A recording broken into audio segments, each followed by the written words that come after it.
Welcome to PremisePodcast. This is your host, Angelos Sophocleous.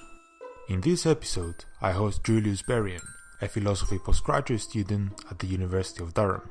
We define the term speciesism and discuss how consciousness and sentience relate to it.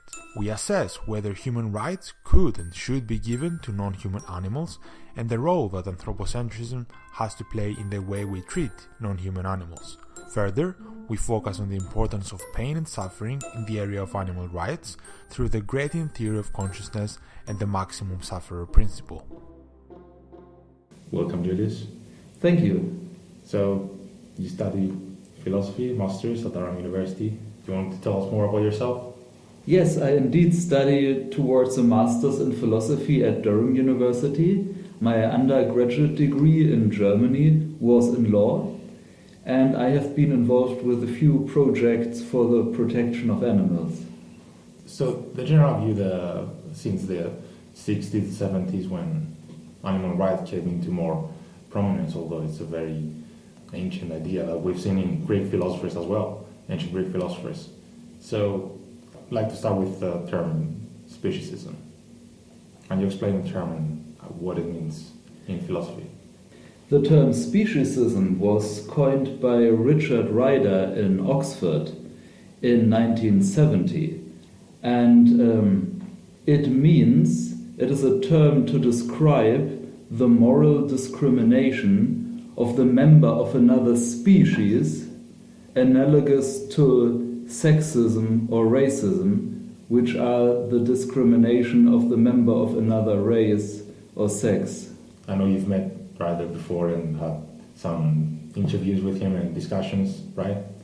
Yes, I'm running a lecture series on animal law in Germany, the Summer Academy in Animal Law, and I was very privileged to welcome Professor Ryder at my school. Mm-hmm. So he came up with the term speciesism and said that we favor our own species when it comes to treating other species. And there are a few things we can touch here. The first one can be the main reason as to why some people may argue that we treat species different to us differently and we take advantage of them or we use them for different purposes is the term of consciousness. So some might argue that some species are not conscious, or they might adhere to the gradient theory of consciousness, which sees consciousness having different grades of consciousness, and allows it puts beings into a hierarchy and allows some of the lower beings to be taken advantage of by humans. What is the relation of consciousness when it comes to being applied to speciesism? Speciesism describes the discrimination of another species member because of that species. And animal rights activists believe that species is not a morally salient feature. Species membership cannot be the ground for moral status. In fact, many animal rights thinkers believe that sentience is the moral criterion. I believe that as well. Whether a being has interests worthy of protection can only meaningfully depend on its sentience, not its intelligence, not its race or sex, or not its species.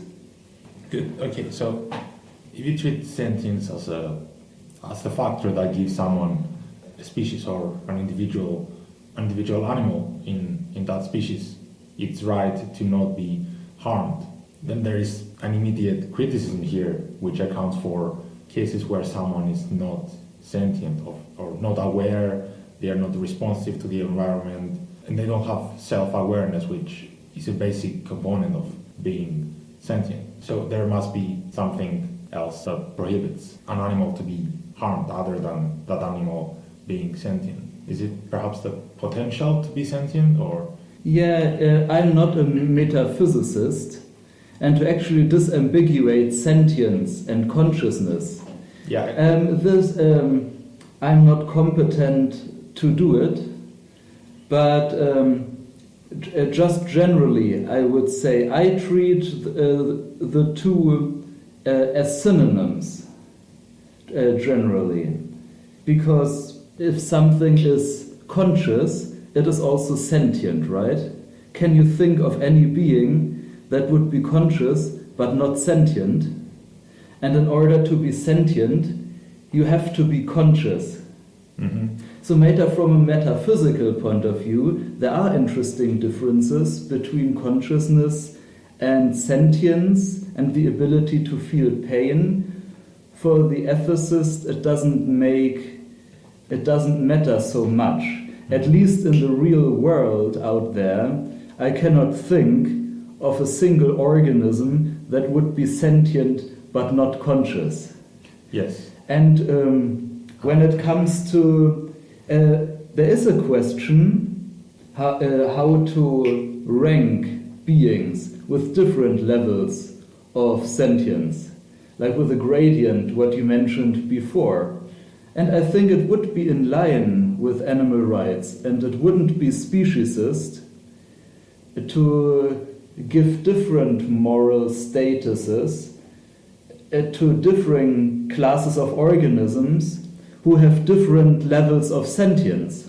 And I think what you also meant was how to deal with cases of uncertainty, if we cannot know how sentient an organism is.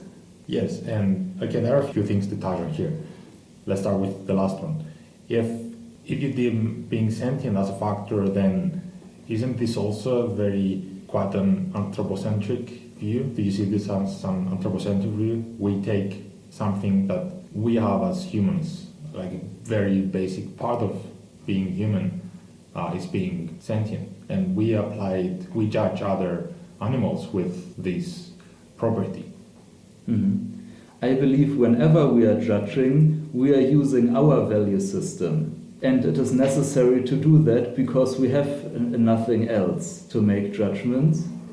But I don't think it's anthropocentric, because sentience naturally occurs in all organisms, and it simply makes sense ethically. Imagine this table, if I cut it with an axe, I'm not wronging the table because the table doesn't feel pain. But if I cut a guinea pig with an axe, I have wronged the guinea pig because the guinea pig is sentient, because it feels pain. And therefore, if there is no sentience, there is nothing to be respected, nothing to be accounted for, then there is nothing what it is like for that being to be harmed. There is no perspective that I violate. There was simply, like Peter Singer said, kicking a stone with my shoe doesn't harm the stone because the stone doesn't feel pain. If I kick a mouse, I'm harming that mouse. And the difference is sentience, and that is the only thing, or it's at least a sufficient condition for a moral status. Mm-hmm. So, okay, it's good that you touched on the topic of pain and suffering quite early, and we've seen in the works of Bentham and Singer, they consider the ability to feel pain and to suffer as what grants animals the right to not be harmed. They are saying that we shouldn't harm animals because they can feel pain and they can suffer. Now, my problem with that would be if we just base the judgment that it's wrong to harm animals on suffering, then it must mean that if we could find a way to kill an animal without it suffering, let's say we develop a vaccine or some bullet that would kill the animal without it going under any pain, it will still be wrong to kill it. So suffering, there must be more than its ability to suffer.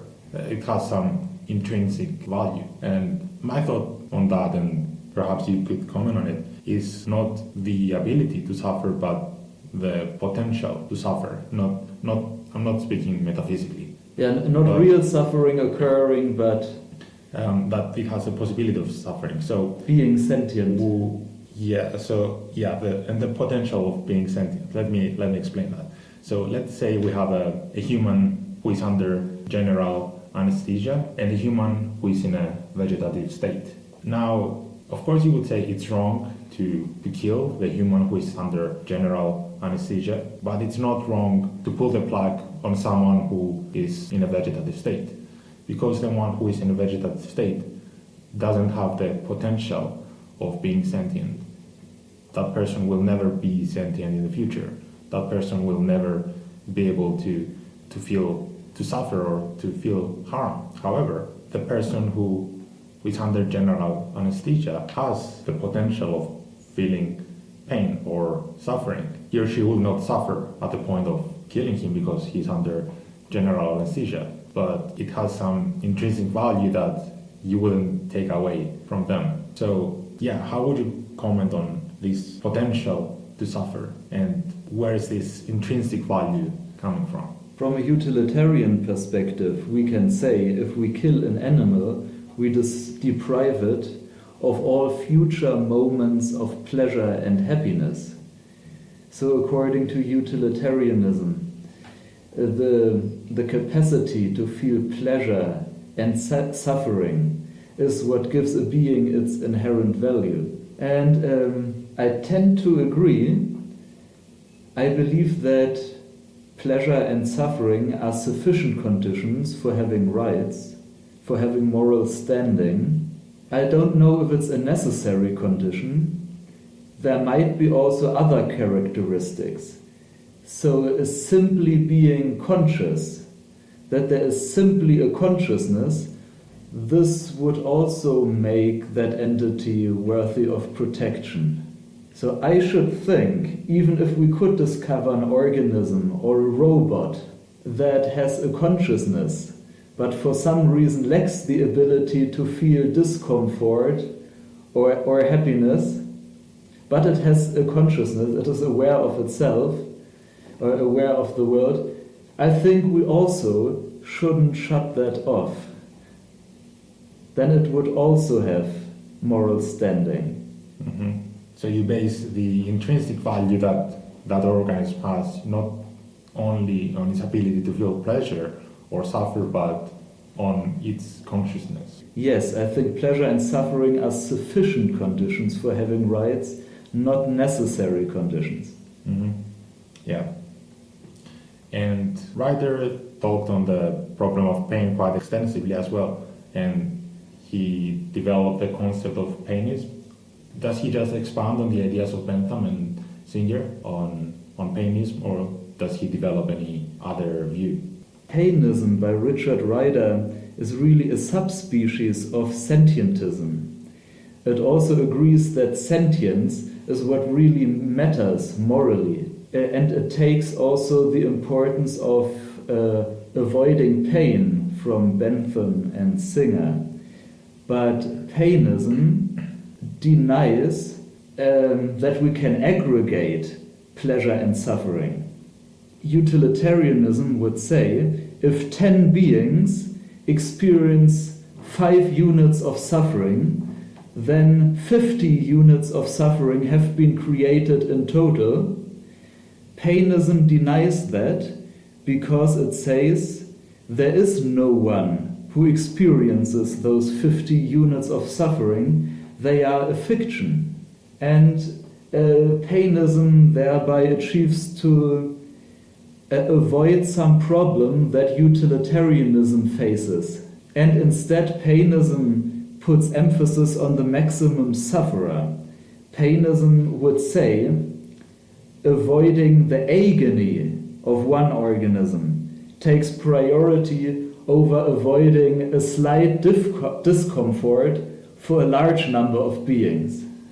Mm-hmm. And there also have been a few objections to Singer and maybe on painism. So when thinking of the argument that let's say that consciousness is a basic property that animals have, and through that property we should treat them as we treat humans, then someone might object that consciousness cannot be the only factor that gives animals their right not to be treated badly, because we wouldn't even treat a non-conscious human being badly, because we treat them as having intrinsic value.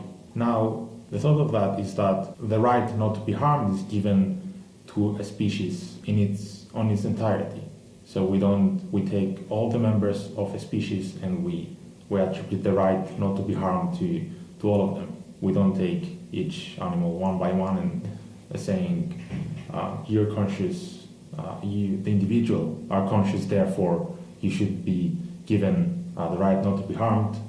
You, the individual human, is not conscious, therefore you shouldn't be given the right to not be harmed. Is the right not to be harmed taken on one by one basis? I would imagine speciesism would take this to the right not to be harmed being granted to all members of a species, regardless of their current mental status.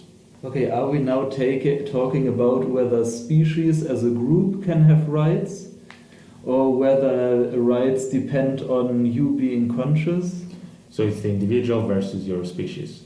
Do you have value because you're a member of the human species, or because of you as an individual? Or are these two the same thing? Yeah, the very idea of speciesism, of the concept of speciesism and animal rights, is that species membership is really insignificant. Therefore, that is not what gives you your moral status. And I would be skeptic about giving group rights to a species as a whole, because it is really only individuals that count, irrespective of group membership. And I think it matters a lot whether a being is conscious or unconscious. Then, of course, if it is in a vegetative state and going to wake up again, then there's also something to be accounted for, something to be protected. All those future moments of that organism which need to be respected and that which this organism is entitled to. But if a being is unconscious and will never become conscious again, I think it has no moral status anymore. Then it's like a dead corpse. There is nothing to be respected, nothing to be ethically considered, only maybe out of reasons of piety, like we also treat our dead with respect, but this might be more to protect the sense of piety of our society and of the friends of family, more than about this dead person. Mm-hmm. Yeah, and if we apply this to the case of animals, not treating a dead animal badly, then this too is anthropocentric view, which is very similar to Kant and Locke, who talked for that we shouldn't treat animals badly because they will cause harm to their owner, or the one who committed the violent act will be more disposed to harm humans. So it seems that even when we talk about treating animals, we can never escape the anthropocentric view of the world. Well, I believe we humans always use our standards for judging, and we have no other standards. But as I said, I don't believe that basing morality and sentience is anthropocentric. But yes, if you find a dead animal, which died of natural causes, you can do with it what you want, I think. You can eat it, or experiment on it, or hang it on your wall. It doesn't harm the animal. I think that is morally insignificant. Only you might choose to treat it with respect as an exercise in humanity, but that would be anthropocentric. There you're right. Yeah, so you would say that, would you apply the same thing to humans? If you see a dead human, do you think it's alright to eat him or her, or dismember them, or burn them, or treat them badly? This is the counterintuitive conclusion to which I now have to stick. However, I think it would cause a lot of distress for other members in the human community if we mistreated corpses, and the well-being, the distress of other humans, of our fellows in our society, that matters morally, definitely. So it seems we cannot avoid the emotional part here. If you think of it strictly in a rational perspective or in a logical perspective, it does no harm to anyone mistreating a dead human, but still it would cause some harm or some pain to their relatives. And that is morally relevant. Harm and pain is morally relevant.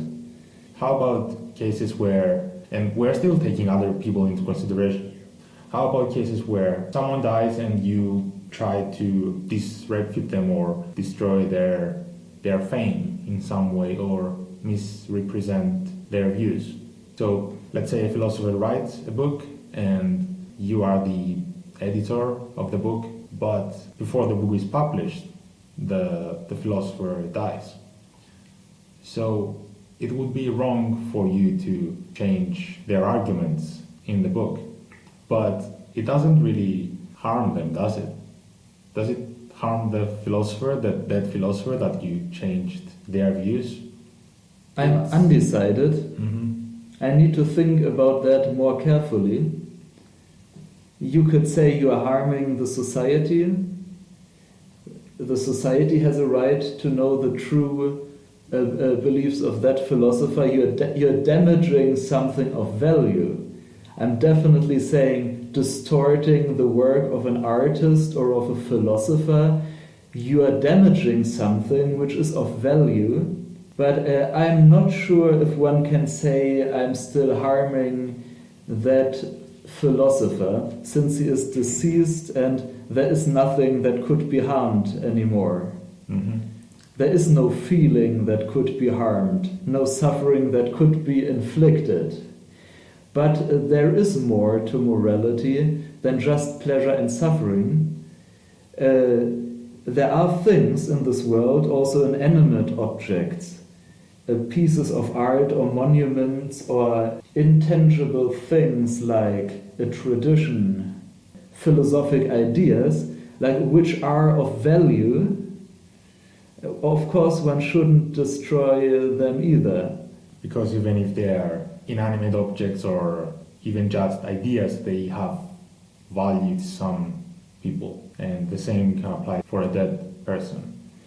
Yes, I think the difference between inanimate objects and animate beings is inanimate objects can only have instrumental value or composite value. They are valuable because they are valuable for someone, because someone values them, or because they are part of a larger thing which is valuable, whereas living things, sentient beings, have inherent value. That's the difference.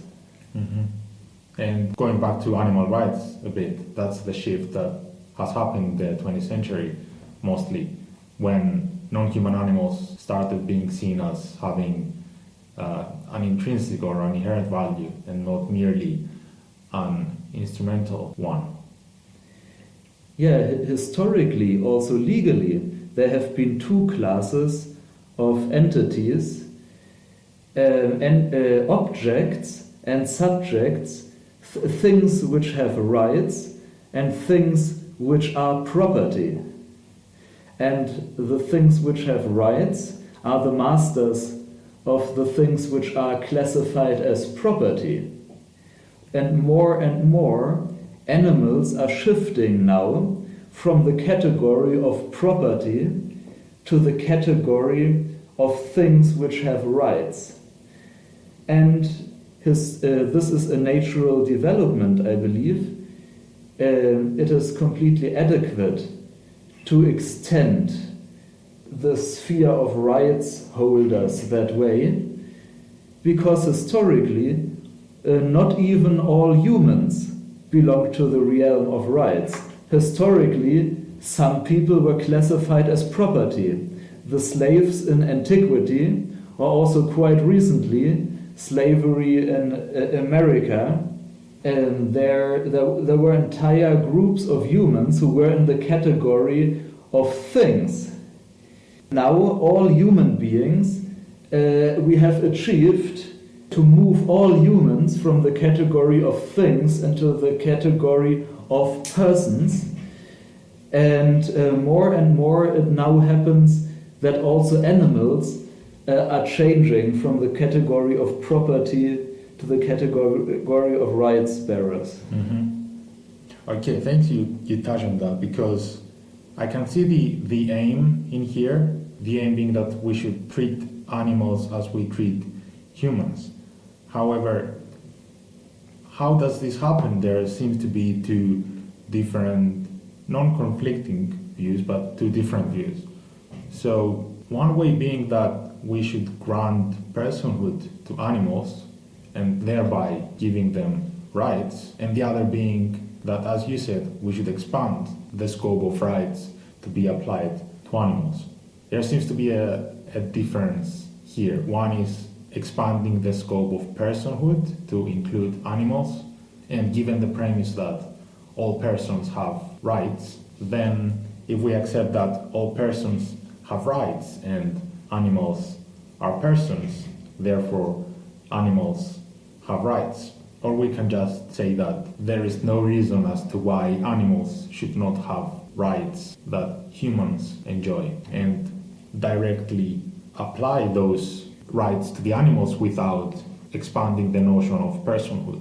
So it could still be that all persons are humans, that the word person is a synonym to the word human, and it could still be that animals have the rights humans have. Of course, they cannot have every right, like the right to vote. Yes, in rights talk, we need to make a fundamental difference between moral rights and legal rights. When a philosopher talks about rights, he does not necessarily mean legal rights. A moral right can simply mean an organism deserves a certain treatment, a humane treatment, for example. The organism deserves moral consideration. That is what we mean by moral rights. And whether we give legal rights to animals, this is a matter of strategy. Whether animals should have legal personhood, should be considered legal entities. And there are two possible strategies how animal rights can be implemented. One would be to just pass stiffer animal welfare laws, or like Stephen Weiss in the US argues, one really needs another strategy would be to really give legal personhood to animals. Like Antoine Goetschel in Switzerland, who was the world's first animal lawyer, which the canton of Zurich had created to persecute offenses against animals. He seems to pursue more a step-by-step approach of passing better animal welfare legislation without touching the fundamental legal difference between humans, which are legal persons, and animals, which are not legal persons. And whereas Stephen Weiss from the Non-Human Rights Project in the US believes if we really want to liberate animals, we need to give them legal personhood, because the one thing that stands in the way of an effective protection of animals is that animals are classified as property. And also you wouldn't say, okay, we are taking all rights away from you. You're not considered a person anymore, but don't worry. We will create a more strict welfare legislation for you. We will still protect you through laws. Only the parliament can also simply take those laws away again. And also you can't go to court and you can't sue because you don't have legal representation because you are not a person. Like, how would that feel? Mm-hmm. So I don't know which of the two strategies is the winning strategy, but those are two approaches now. And you also mentioned, should animals and humans have the same rights? Like, surely you wouldn't give an animal the right to vote.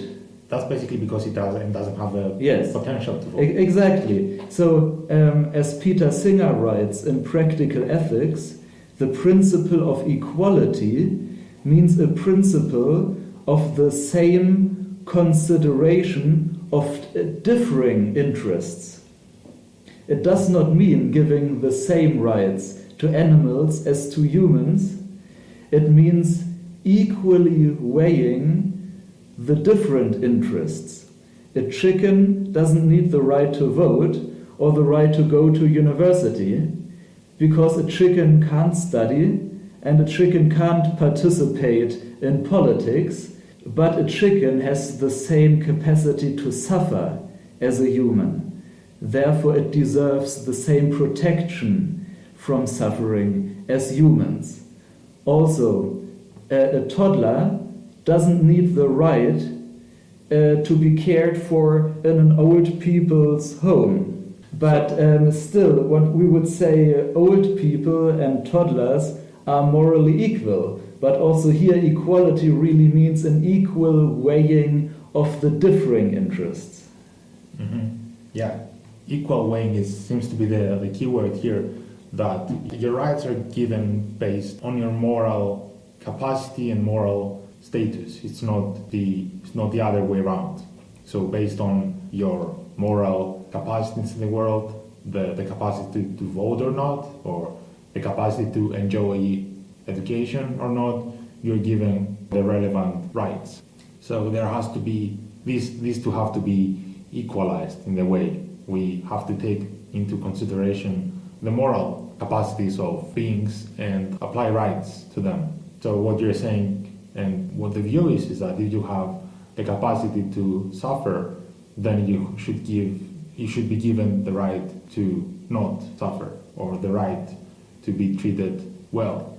But if you don't have that capacity in the beginning, if you don't have the capacity to feel pain or not, then possibly you cannot. There is no question of giving you the right. There is no importance. It depends on the ethical theory that you are following.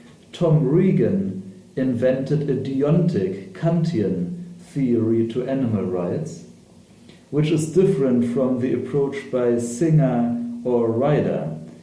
I personally follow the approach by utilitarianism, sentientism, or painism in the broadest sense, that pleasure is what is inherently valuable. Like pleasure in the broadest sense, pleasure, happiness, eudaimonia. This is what is inherently valuable, and what is inherently bad is suffering. If you believe that, then only an organism which is capable of experiencing pleasure or suffering becomes of moral concern. Because if there is no potential for pleasure or suffering, there is nothing to be considered ethically. Mm-hmm. As you have mentioned, Ryder, he also talks about the maximum sufferer principle. And you had mentioned that before, that we cannot measure the pain that someone endures, and we cannot judge whether someone needs to be treated badly or not based on some arbitrary scale of pain. So what's Ryder's take on that with the maximum sufferer principle? I'm not sure what you mean here.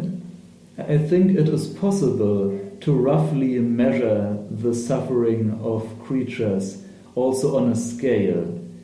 Of what you've mentioned before, that with the units of pain. So 10 humans undergo 5 units of pain. I believe that Richard Ryder thinks we can rates suffering on a scale from 1 to 10, for example, we just can't aggregate it across individuals. The difference between Singer and Ryder is Singer believes there are no boundaries between organisms. And Ryder says there are boundaries between organisms. You cannot add up the suffering or the pleasure of different organisms because there is, Ryder comes from a psychology background. He's actually a psychologist. And so his take is suffering only exists if there is a psyche which experiences that suffering. But if you have 10 organisms who each experience 5 units of suffering, there is not an overall aggregate of 50 units of suffering because there is no single mind, no single psyche which experiences those 50 units. So that's given the assumption that all members of one species experience pain in the same way. I don't know. There is not the assumption in there, actually. Actually not. So the problem with 10 organisms, 10 different organisms, like 10 members of different species, experiencing 5 units of pain, is that each species experiences pain differently. Is that the main point here?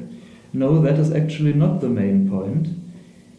Even if they all belong to the same species, painism rejects that we can aggregate suffering. It doesn't matter whether different species experience suffering differently. Okay, so it would take your pain and my pain individually, right? It would accept that, but it wouldn't accept aggregating your pain and my pain. And by doing that, Richard Ryder avoids the problem of utilitarianism. A common objection against utilitarianism is the gang rape argument. If 10 rapists rape one victim, the victim experiences, let's say, 30 units of pain, and each of the rapists experiences 10 units of joy, of pleasure. Then overall, if we aggregate, there would be 50 units of pleasure being created and only 30 units of suffering. So a classic utilitarian could come to the conclusion that the rape is justified. That is the problem with aggregation in utilitarianism. The painism by Richard Ryder avoids that problem.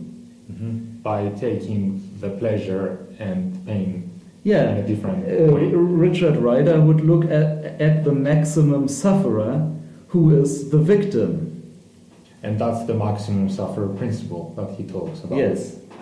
It says avoiding the agony of one organism takes priority over just alleviating slight discomfort for a huge number of beings, or avoiding agony or big suffering for one being is more important than creating a small amount of pleasure for a potentially huge amount of beings. But how does he avoid cases in where some suffering is justified just because it creates immense pleasure? You can think of someone sacrificing themselves in order to save 10 humans. We still have someone who suffers, someone who undergoes pain, but who creates greater amount of pleasure. So how does the maximum sufferer principle deals with cases where the amount of pain is justified in order to create pleasure in the world? Okay, I understand what you mean. I don't know how painism would deal with that, if not the individual happiness, what the individual gains. If that does not outweigh the pain of the maximum sufferer, I don't know how painism would deal with that. Yeah, it would depend. I don't know where is a place for heroism and self-sacrifice in painism. Yeah. Possibly that's where there is room for the rural utilitarian to step in and say that in the gang rape argument, it doesn't matter, there might be 1,000 men raping a woman and it will create a lot of pleasure in the world, but still it's wrong. So that applies very well to my next question, which is about animal testing. Is animal testing ever justified if we think of it as creating a better world for humans or even other animals? So if we have some amount of harm being caused to a mouse or to a non-human animal in order to create much better living conditions for humans, for millions of humans. Is that justified? Does painism have a take on that? I think it could be justified in some circumstances, but most cases of animal testing are avoidable and unnecessary. We could avoid the causes of many diseases or do different methods of testing, not testing on animals. But in theory, I'm sure, under some scenarios, vivisection could be justified if it prevents a greater suffering. But I also believe that many diseases in the West are human-made, and we could avoid many illnesses by avoiding environmental poisons, by not smoking, or by changing our lifestyle. And I believe we humans, we have to exhaust all possibilities to reduce those diseases before we can use sentient beings to experiment on. Mm-hmm. If we make a decision to have a certain lifestyle, to have a certain mode of civilization, we don't have the right to make another being suffer as the consequence of it. So we should take prevention strategies instead of just sacrificing animals for future benefit. I think we could avoid a lot of suffering with prevention. Mm-hmm. And I think much more emphasis should be put on this. Okay, on this point, coming from a speciesist perspective, so through speciesism we should treat non-human animals as we treat humans. Now, should we do it the other way around as well? If we accept that animal testing is justified in some cases, would human testing be justified in some cases as well? Which actually might be more efficient if we can test some drugs on humans. That would be much more efficient than testing them on other organisms. If the species membership is morally insignificant, human experiments would be justified under the same circumstances as animal experiments would be justified. But I believe those are the conditions for this to be are hardly met. They are not met in our world today. Okay, on this note, thank you very much for taking part in the podcast. Thank you for organizing those opportunities and for starting the podcast series. That is really interesting. Thank you very much. Appreciate that. Have a good day. Likewise. You have just listened to Premise Podcast. Subscribe to Premise Podcast on YouTube and make sure to follow the podcast on Twitter and Facebook. The podcast is also available on Google Podcasts, Apple Podcasts, Soundcloud, Stitcher, and Spotify. Please consider supporting Premise Podcast on Patreon to help bring philosophy to the public. See you next week. Thanks for listening.